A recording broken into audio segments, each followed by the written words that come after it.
कौन सी नर्व देती है, वो है हमारे पास रिकरेंट लेरिंजियल नर्व, ठीक है। Sensory supply recurrent laryngeal nerve.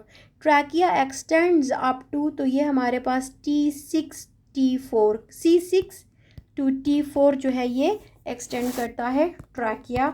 The next is thyroid move with swelling which of the following, तो ये हमारे पास क्या है, प्री ट्रैकियल फेशिया, ठीक है। जब स्वेलिंग में थायराइड मूव करता है, it is due to its attachment to pre tracheal fascia. Which of the following is a paraneoplastic syndrome is associated with small cell lung carcinoma, तो ये हमारे पास क्या है, कुशिंग सिंड्रोम है, ठीक है। कुशिंग सिंड्रोम की association small cell lung carcinoma के साथ है।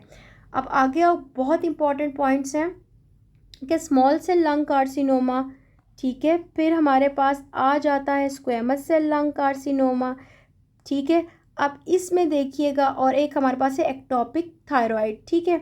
अब देखो, जब भी हमारे पास स्मॉल सेल लंग कार्सिनोमा है, तो वो स्मॉल सेल लंग कार्सिनोमा क्या है, स्मोकिंग की वजह से, and it is the most aggressive. High points में लिखोगे, स्मॉल सेल लंग कार्सिनोमा क्या है, it is the most aggressive carcinoma of the lung. और ये क्या रिलीज़ करता है, एक्टोपिक ACTH रिलीज़ करता है, यानी कि Cushing syndrome, Lambert Eaton syndrome और SIADH। क्लियर है। अगला है स्क्वेमस सेल कार्सिनोमा, तो इसकी एसोसिएशन है स्मोकिंग के साथ, और इसमें क्या होता है, एम आई ऑडिबल, मेरी आवाज़ नहीं आ रही, ओके। अगला है स्क्वेमस सेल लंग कार्सिनोमा, तो कॉज क्या है हमारे पास, स्क्वेमस सेल लंग कार्सिनोमा की स्मोकिंग है, और इसमें क्या हो रहा होता है, हाइपर कैल्सीमिया हो रहा होता है। अगला है एक्टोपिक थायराइड, तो it produces squamous cell carcinoma of the larynx. Ectopic thyroid क्या करता है, squamous cell carcinoma of the larynx जो है वो प्रोड्यूस करता है। क्लियर है। Okay, the next MCQ is a patient whose cuboid bone is crushes, ठीक है, crushes by run over accident by light vehicle which muscle will be affected, तो it is TBLS posterior, ठीक है। तो आप इसको हाई पॉइंट्स पे लिखो, क्यूबॉइड के साथ जो है वो TBLS posterior अफेक्ट हो जाएगी। अगला है middle carpal bone in proximal row is lunate, ठीक है। Carcinoid syndrome is diagnosed by 5-HIAA hydroxyindole acetic acid.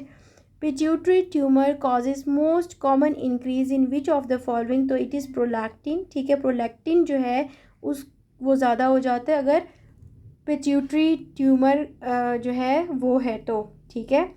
अगला है frequent side effect of theophylline, तो याद रखो कि नोज़िया वॉमिटिंग। फिर वही बात आ जाती है कि नोज़िया वॉमिटिंग तो हमने अन्य हर ड्रग का साइड इफ़ेक्ट लिखा है हर जगह फार्मा में जब पढ़ी एक साल। अगला है चाइल्ड विथ मल्टीपल फ्रैक्चर्स है, ब्लू स्क्लेरा है, और फिर फैमिली हिस्ट्री पॉजिटिव है, तो ये हमारे पास कौन सा सिंड्रोम है, blue sclera, multiple fractures, family history positive, collagen type 1 defect, osteogenesis imperfecta. Excellent. अगला है कि a patient with deep wound on the scalp which layer has to be sutured otherwise it will cause a large gap, तो it is loose connective tissue, ठीक है। इसको हमने अच्छे से suture देना है वरना क्या हो जाएगा, गैप हो जाएगा। Amount of protein in diet, तो इसको भी अच्छे से याद कर लो कि amount of protein in diet क्या है हमारे पास 10 to 15% है। अब गौर से देखिएगा, जो हमारे पास है कार्बोहाइड्रेट्स वो कितने हैं, 4 कार्बोहाइड्रेट्स कितनी एनर्जी प्रोवाइड करें, 4 kilo calories, fats 9 kilo calories यानी कि multiply by 2, alcohol give 7 kilo calories, ठीक है।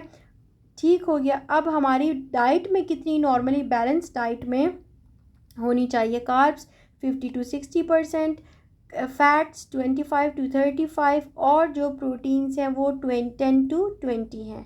Clear. The next is perineum supplied by, तो it is pudendal nerve, perineum is supplied by pudendal nerve. Ovarian carcinoma tumour marker is CA125. Person having knife injury to the first mediator released is histamine. ठीक है. The next is a patient has hyperemesis gravidarum having hypokalemia. ठीक है. hyperemesis gravidarum hypokalemia can present with which of the following, तो it is metabolic alkalosis. ठीक है. Patient with history of severe chest pain radiating to the left arm, ECG is unconclusive. तो what cardiac marker will be diagnostic, तो it is CKMB. ठीक है. Beta HCG main function is to prevent या फिर preserve, it preserves corpus luteum. ठीक है. Preserve करता है कॉर्पस ल्यूटियम को और प्रिवेंट करता है कॉर्पस ल्यूटियम की इन्वोल्यूशन को. Which ligament prevents extension of the hip joint, तो it is very important iliofemoral ligament. अब इससे रिलेटेड कुछ पॉइंट्स हैं जो कि चार पॉइंट्स हमें याद होनी चाहिए.